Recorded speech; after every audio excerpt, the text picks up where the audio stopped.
जय बोलो देवादिदेव एकहजार श्री भगवान महावीर स्वामी की जय जय जय। अहिंसा परमो धर्म की जय जय जय। परम पूज आचार्य गुरुवर श्री विद्यासागर जी महाराज की जय जय जय। आचार्य श्री समय सागर जी महाराज की जय जय जय। मुनि श्री 108 प्रमाण सागर जी महाराज की जय जय जय। मुनि श्री 108 संधान सागर जी महाराज की नमोस्तु गुरुवर, नमोस्तु नमोस्तु।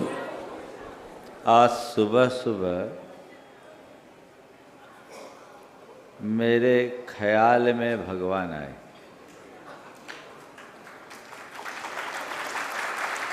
और भगवान ने कहा कि लोग बड़े दुखी हैं, मैं तुम्हें शक्ति देता हूँ, आज तुम सबका दुख हर लो। और इतने में नींद खुल गई। अब क्या करूं?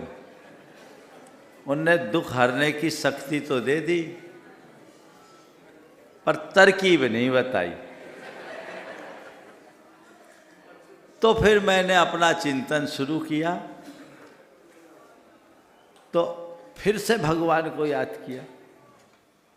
तो भगवान ने हमें एक टेक्निक बताई और कहा लोगों को ये तकनीक बांट दो, उनका दुख सुख में परिवर्तित हो जाएगा। और आज मैं प्रवचन करने के लिए नहीं बैठा हूँ,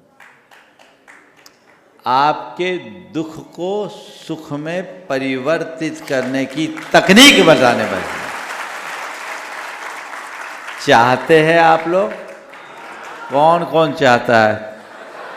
ये कुछ आगे वाली नहीं चाहती क्या? दोनों है ना?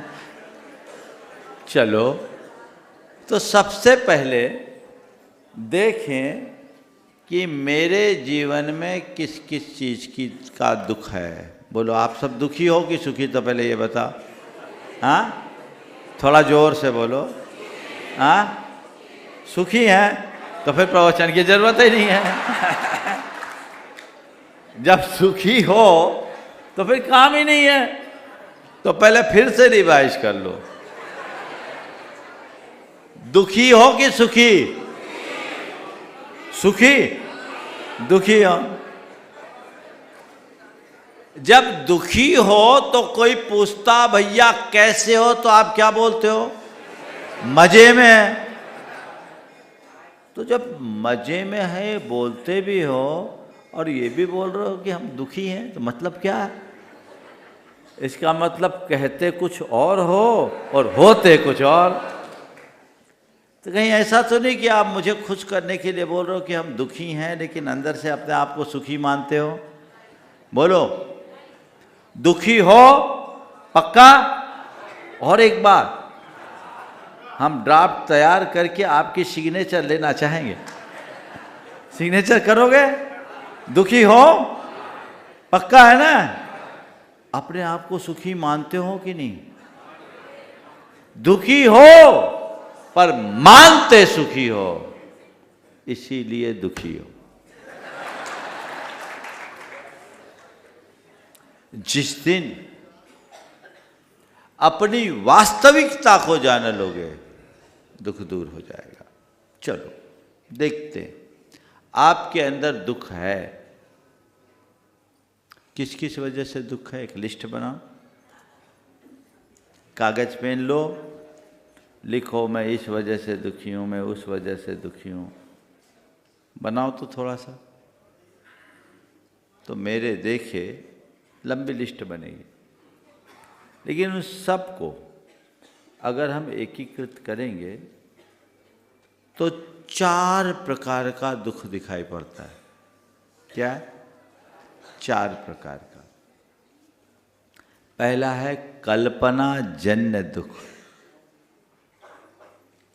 दूसरा है वियोग जन्य दुख है, तीसरा है अभाव जन्य दुख है, और चौथा है परिस्थिति जन्य दुख।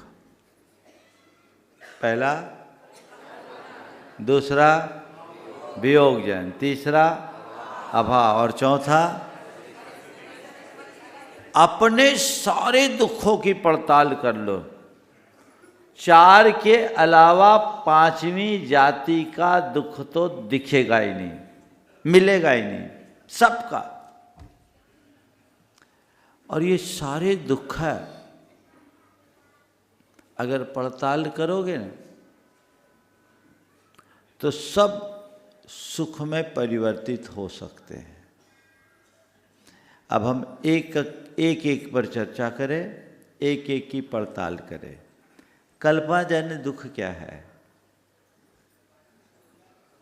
हर मनुष्य की स्थिति है, या तो वो अतीत की स्मृतियों में खोया रहता है या भविष्य की कल्पनाओं में उलझा रहता है। अतीत की स्मृतियों में उलझेगा और भविष्य की कल्पनाओं में खोएगा, यही है ना।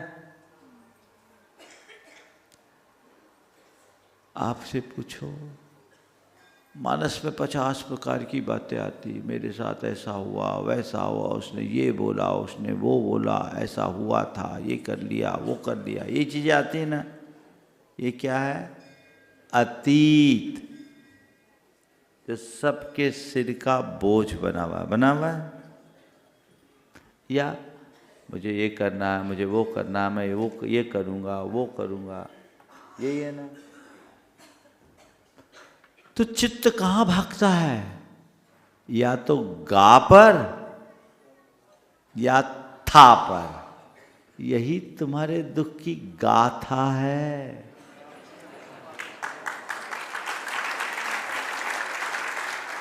गा को भूल जाओ, था को भूल जाओ, है पर थम जाओ तो दुख भी सुख में परिवर्तित हो जाएगा। क्या हुआ? गा, था, है, क्या करना है? गा को भूलना है, था को छोड़ना है और है पर टिकना है।